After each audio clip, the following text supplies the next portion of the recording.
سلام و روزتان بخیر. من مرهون هستم. شما بیننده سلسله بیایید پشتو بیاموزیم هستین. با سلسله درس‌های گذشته ما امروز درس مؤنث و مذکر داریم.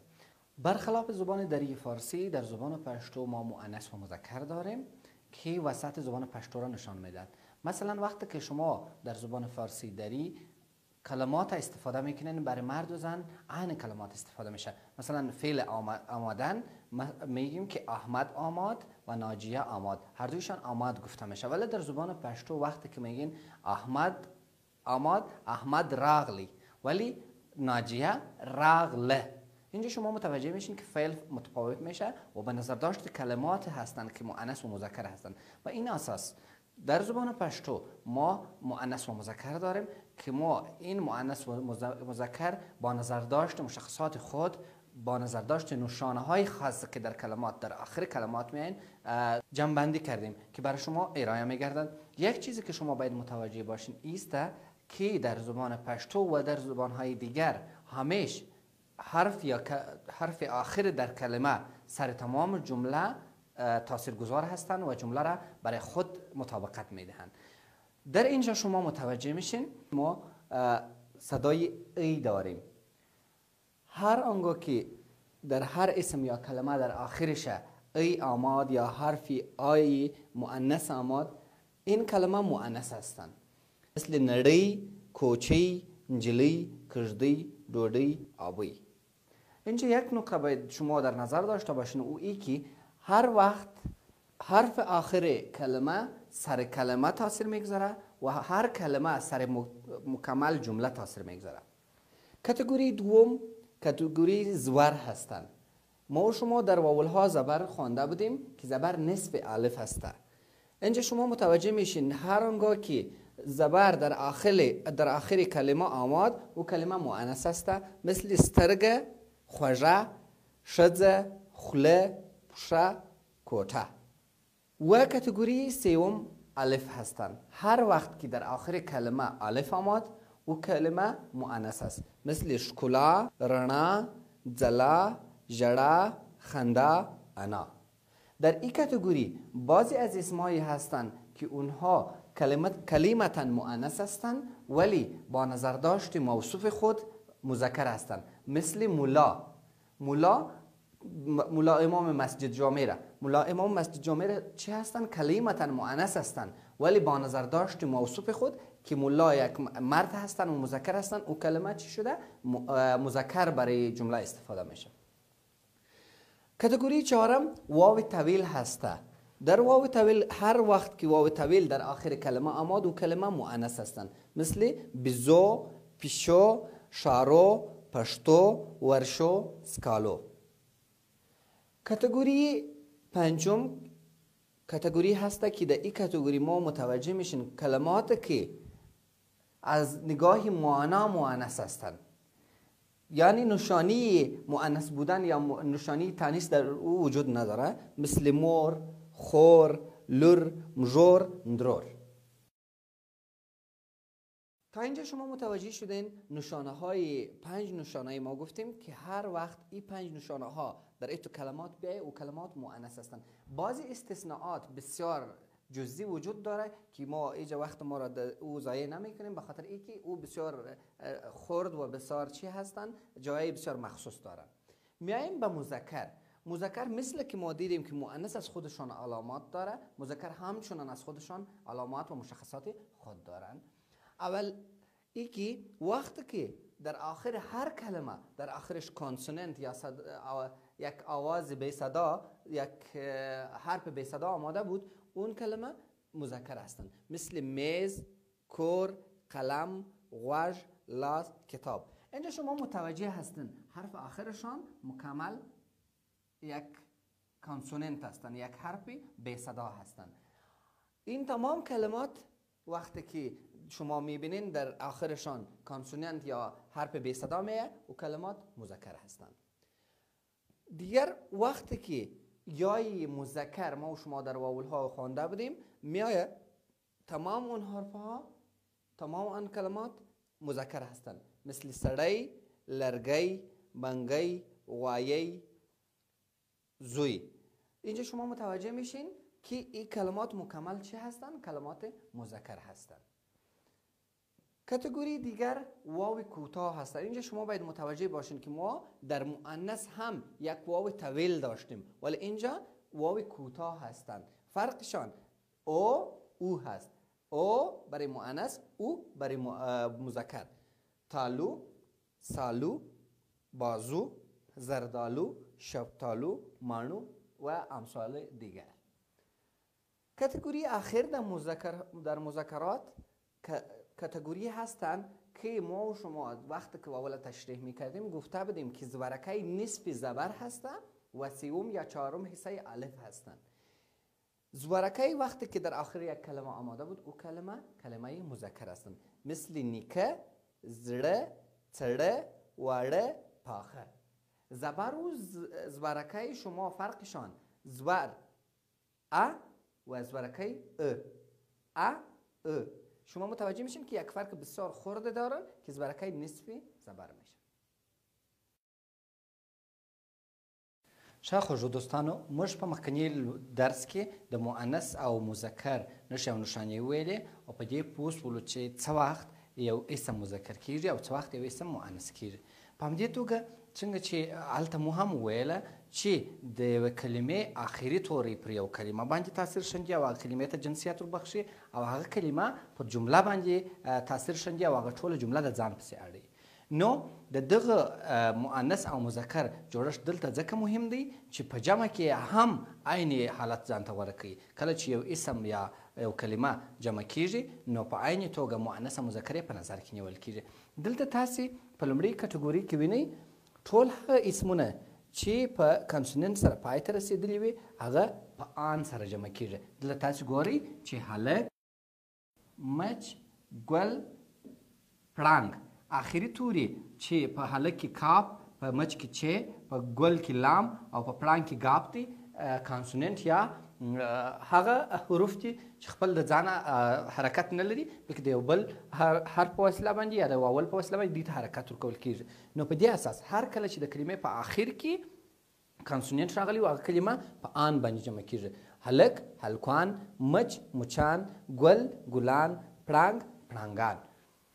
بله کټګوري هغه کټګوري ده چې په ونه باندې جمع کیږي. کله چې تاسو یو داسې کلمه په مخه دارله چې په آخر کې یې زورکی و لکه زړه، زړونه، نیکه، نیکونه، تره، ترونه. بله کټګوري اسمونه یا کلمې هغه کلمې دي چې موږ د واولونو په تشریح کې هم ویلي وه چې هر هغه کلمه چې په مذکره یا باندې چې موږ ویلي چې بې ټکو یا مذکره یا ده ځکه چې د یو کلمې په آخر کې راسي هغه کلمه مذکر اړوي. نو هغه ټولې هغه کلمې چې په آخر کې مذکره یا راسي هغه په لنډه یا باندې اړوي یا او جمع یې جوړېږي لکه سړی، سړي، لرګی، لرګي، منګی، منګي، وایي، وایي. دلته تاسو متوجه کېږئ چې یوازې د دوو نقطو په اضافه کولو سره دا څه کېږي په جمع باندې اړوي. ګورئ په لرګی، لرګي، منګی، دلته تاسو متوجه کېږئ منګي، وایي، وایي. بله کټګوري اسمونه هغه اسمونه دي چې یوازې یو هجا لرونکي دي یا یو څپیز دي. کله چې یو څپیز یا یو هجایي نوم موږ یو ځای په مخه راځي هغه څه کوو په آخر کې د زور یا زورکي معمولا د زورکي په اضافه کولو سره موږ څه ځینې جوړوو د څخه جامع جوړوو. لکه دلته تاسو وینئ غل، غله، مل، مله، اوږد، اوږده، شین، شنه. دلته تاسو متوجه کېږئ چې د لام سره صرف د یوه زبرکي په اضافه کولو سره دی غله سوی دی. د مل سره د یوه زبرکي په اضافه کولو دی مله سوی دی، جمع یې جوړه سوې ده. او اوږد، اوږده همداسې په شین کې یو زبرکی اضافه سوی دی، شنه ځینې جوړ سوي دي. بله کټګوري چې تر ټولو مهمه کټګوري ده او د دې لامل دا دی چې ډېر فونولوژیکي خبرې پکښې دي.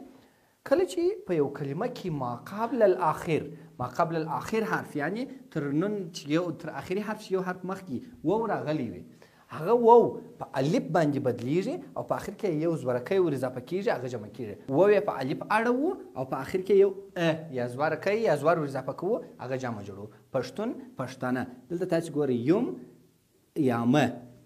دلته تاسو بیا وینئ چې په زوړ کې وو او دلته په الف باندې اوښتی دی زاړه.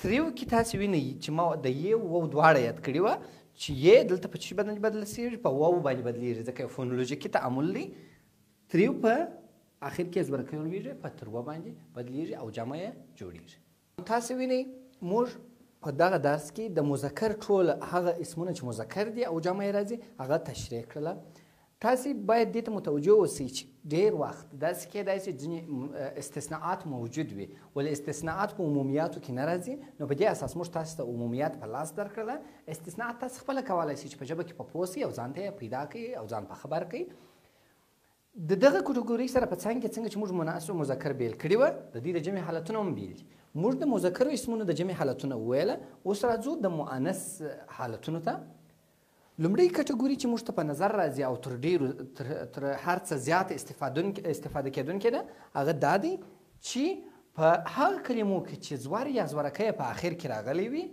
د هغه جمع په څه شي باندې کېږي په یوه لنډه یا باندې کېږي مګر توپیر دلته دا دی که چیرې دغه آخر زور یا زورکی په خبرو کې دروند معلوم سو ښکاره سو څرګند سو په هغه صورت کې دی په څه باندې اوړي په لنډه یا باندې لکه دلته تاسو ګورئ سترګه سترګې زنه زنې کوټه کوټې غوټه غوټې بله کټګوري چې د دې سره ډېره ورته او شبیه ده هغه دا ده چې ډېرې داسې کلمې موجودې دي چې عین شکل لري په آخر کې زور زورکی راغلی دي مګر توپیر یې دا دی چې په دې کې نسبت و دې ته خفیف ویل کېږي ښکاره نه څرګندېږي دغه آخري هجا باندې دلته تاسو ګورئ سترګه خوله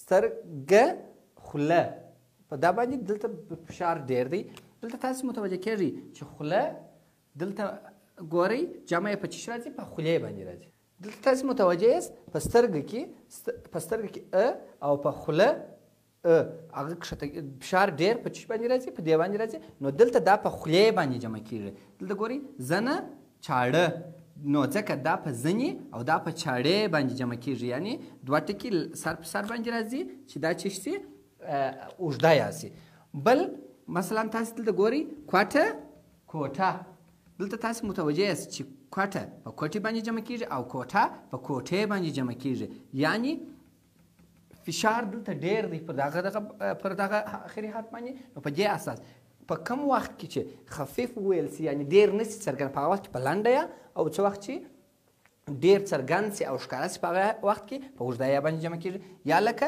په غوټه کې غوټه دلته تاسو ګورئ غوټې او غوټې چې شته د دوی ترمنځ تفاوت راځي